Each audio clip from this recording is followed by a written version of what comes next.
praegu viimane aeg veel saada käpp vahele, varsti mees tõmbab niimoodi taevast, et ega ta aru ka ei saa, no X-Games'id kõik võtnud. No tervist, oleme täna tulnud Maardu motokeskusse Krossi võistlusele, et vaadata, kuidas siin see elu ja melu on. Ise me ei tee sellest suurt midagi, aga panevad päris hullu siin juba.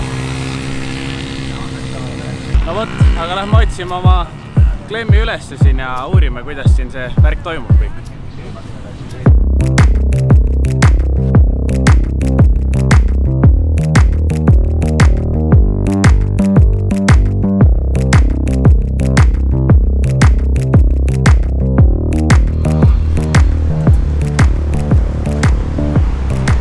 No võt, siin meie mees pesitseb, aga tsikkel kohale, aga mees ise kannanud, et loodame, et ta ise ikka on kohale jõudnud, et noh, vaatame, äkki leiame üles ikka. Leidsime üles siis oma hea sõbra Mihkli. Mihkel, räägi, mis siin täna toimub? Täna toimub meil siin Top 200 hobikrossi karikasari. See on Tõnu Lille mälestussõit. Kahjuks ma ise kommenteerida Tõnu Lille poolt ei oska, ei teadnud teda. Aga jah, selline mälestussõit tuleb lõpus ka selline eraldi tiimisõit.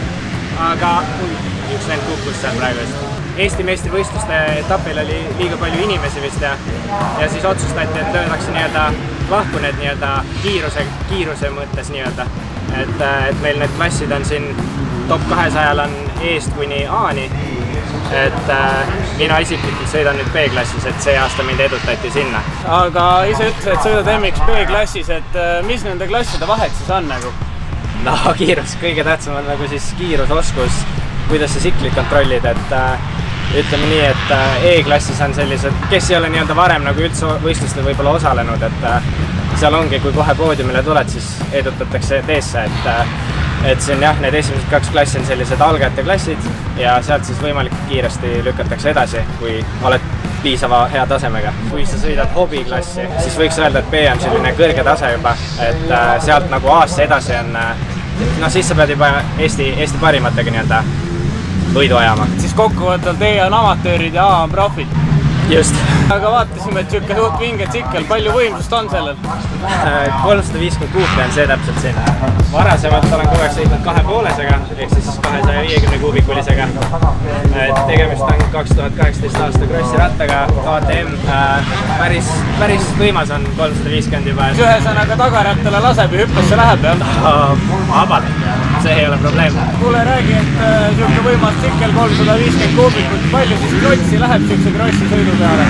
See oleneb kõik sellest, kuidas sul tsikkel enda vastu peab, et kui sul ikka mingid kolvid asjad lendavad, siis see asi läheb päris kalliks. Tänane võistluspäev näiteks, võtame näiteks, siis esiteks võistlusmaks on 40 €, siis pead kütust ostma, siia sõitmine, et see kõik kokku, ütleme, siuke päev on juba tuleb üle soti.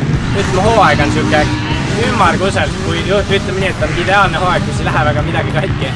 Ma arvan, et siuke mingi 4-5 tuhat eurot. 4-5 tuhat eurot ja siis sellele lisaks veel tuleb tsikli hind ka, jah? No jah, selles mõttes ma seda praegu sisse ei arvestanud, et mina soetasin endale selle pilli eelmise aasta novembris äkki.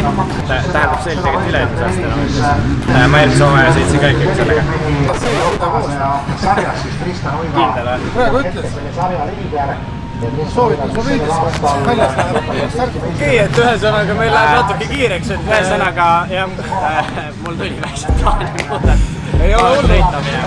Selge, ma ei tea, mis tsikliga nad soovivad, lenks rindu või ma ei tea, mingi kolm lakke või ühesõnaga paneme riidesse edu ja vaatame, mis siis tuleb täna. Jah, davai, tänud. Meil nii valmis, noh. No nii, mis juhtus? No taheti panna 2 klassi kokku. Et C ja B on siuksed klassid, kus B-s on ülivähe inimesi tavaliselt ja siis nad lükatakse tavaliselt kas siis C-ga kokku või halvemal juhul A-klassiga, kus on väga kiired. Et jah, aga arusaamatus või mis iganes, et kiirustasin ilma asjata.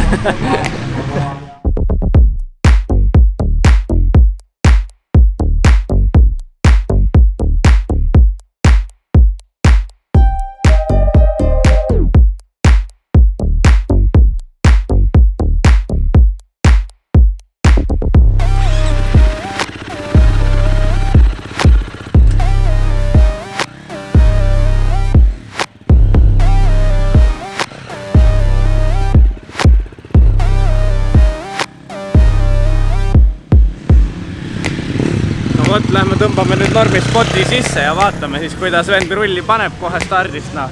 Väike klumm enne vett ka, noh. Ikka Vitautas vana hea, mineraalid ja kõik jutud sees, et Vitautas sponsoriga. Ja teie, kes te vaatate, pange like, pange subscribe ikka nagu alati.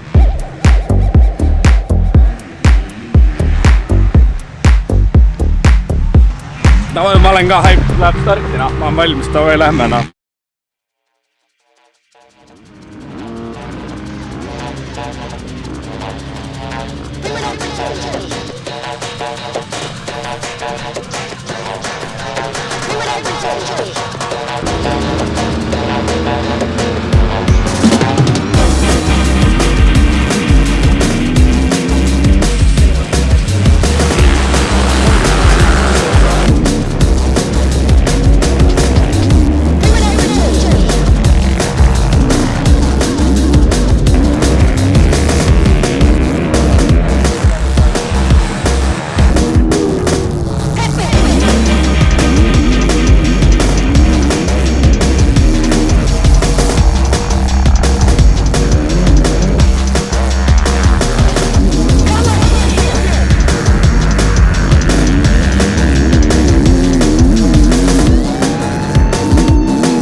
Jah, algus oli päris palju lubav, aga ma tegin ühe mingi normaalse trikina. Tõmbasin korradi peakat, vaata. No selge, laseme poisil korra hinge tõmmata ja siis vaatame, võtame kokku. Ei no nüüd on esimene sõit läbi. Kuidas siis esimene läks? No siin pikalt sai jauratud selle üle, kuidas sa mingit edaspidi Scorpionisse viskisid, aga... Jah, ütleme, et start oli päris hea. Sai seal esimese 3-4 juures nagu segamini lastud ja korradi lõpuks siis jah, 4. ringil oli äkki. Tõmbasin kurvi, lenks läks risti ja siis ma ei tea, mida ma tegin seal, aga igatahes kukkusin. Kaamerast jalga oli näha. No jah, kuidagi rullisin ennast ja siis sikkel kukkus mulle niimoodi täpselt peale, et ma ei saanud välja. Aga ühesõnaga päevad ei ole vennad ja üks päev poodiumil, teine päev natukene Scorpionis ja nii ta läheb, jah? Jaa, selles mõttes ma arvan, et kui nüüd B-klassis midagi siin nagu saavutada tahaks, siis peaks umbes, ma ei tea, 2 korda rohkem trenni tegema, kui praegu teed. Aga palju nädalas trenni teed?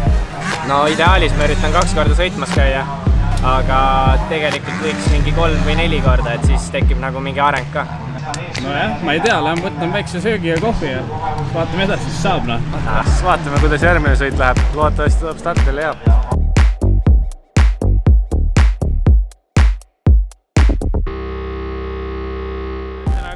Päev hakkab õhtusse jõudma, Mihkel läheb oma teisele sõidule kohe peale. Pärast seda veel üks MX A-klassi viimane sõit, aga vaatame, kuidas läheb. Arva, et surub ära, paneb kinni, viskab whippi kõike, et nagu, noh, vaatame üle.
no nii, eelarve meil kiita ei ole, et täna siis selline mikrilahendus. Vaatasin, et läks üsna see viimane sõit, et kuidas kommenteerid asja?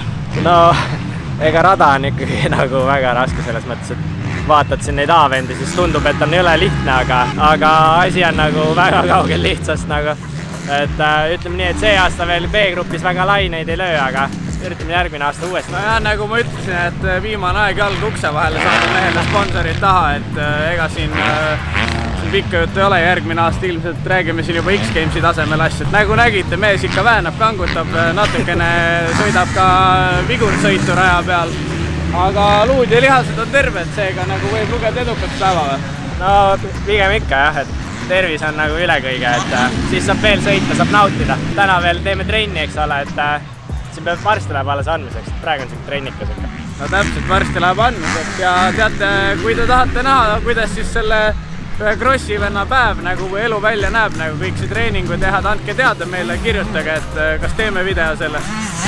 Aga muidu jah, väga kõva, vaatame neid MXA vendasid, tõmbame otsad kokku ja aitäh sulle, Mihkel, selle vahva päeva eest, et loodame, et sul läheb hästi ikka ja noh, ilmselt näeme veel.